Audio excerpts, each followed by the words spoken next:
उस रात अगर रवि सिर्फ 5 मिनट पहले घर पहुंच जाता तो शायद आज जिंदा होता। लेकिन सबसे डरावनी बात ये नहीं थी। सबसे डरावनी बात ये थी कि जिस चीज से वो पूरी रात भाग रहा था वो उसका पीछा नहीं कर रही थी, वो उसका इंतजार कर रही थी। एक छोटे से गांव में रवि और उसके 3 दोस्त रहते थे।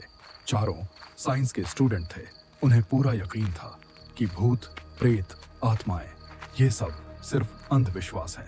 हर शाम वे गांव के बाहर खेलने जाते और वापस लौटते समय एक पुराने श्मशान घाट के पास से गुजरते।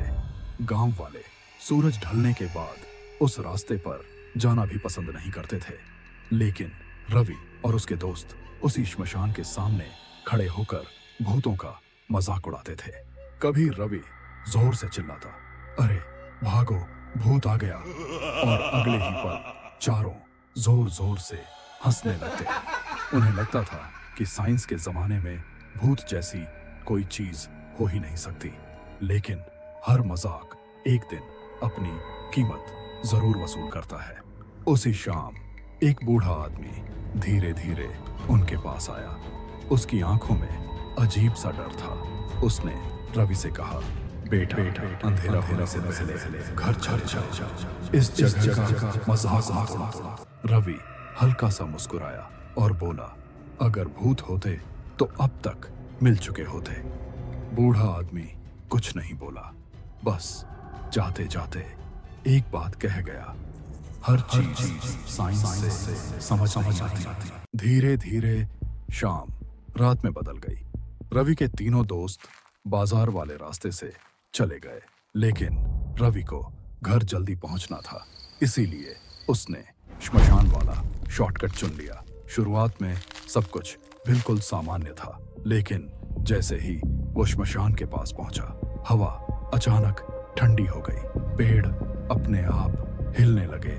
सूखे पत्तों की आवाज चारों तरफ गूंजने लगी। रवि ने खुद को समझाया, साइंस कहती है भूत नहीं होते, लेकिन उसका दिमाग उसकी बात मान ही नहीं रहा था। तभी आसमान में जोर की बिजली चमकी।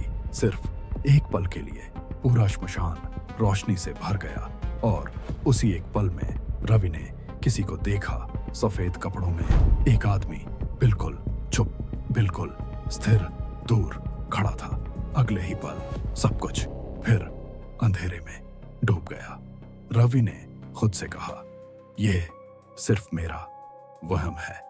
लेकिन जब दोबारा बिजली चमकी, वो आदमी पहले से बहुत ज्यादा पास था। रवि के पैर कांपने लगे। उसने हिम्मत करके नीचे देखा और उसका खून जम गया। उस आदमी के पैर उल्टे थे, उसकी आंखें पूरी तरह काली थीं, चेहरे पर एक टेढ़ी डरावनी मुस्कान थी। रवि पूरी ताकत से भागने लगा, लेकिन जितना तेज वो भागता उतनी ही करीब एक आवाज सुनाई देती, जैसे कोई हंस रहा हो, जैसे कोई उसे बुला रहा हो। रवि, रवि। आखिरकार रवि अपने घर पहुंच गया। उसने दरवाजा बंद किया, पीछे मुड़कर देखा, कोई नहीं था। उसने राहत की सांस ली, लेकिन जैसे ही उसकी नजर दीवार पर लगी, घड़ी पर पड़ी, वो जम गया। घड़ी 8 बजे दिखा रही थी, लेकिन उसके मोबाइल में सिर्फ 7 बजे थे। पूरा 1 घंटा गायब था और उसे उस 1 घंटे की कुछ भी याद नहीं थी। रवि पानी पीने रसोई में गया, लेकिन जैसे ही उसने शीशे में अपना चेहरा देखा, उसकी सांस रुक गई। उसके पीछे वही सफेद कपड़ों वाला आदमी खड़ा था। रवि फौरन पीछे मुड़ा, लेकिन वहां कोई नहीं था। उसने दोबारा शीशे की तरफ देखा।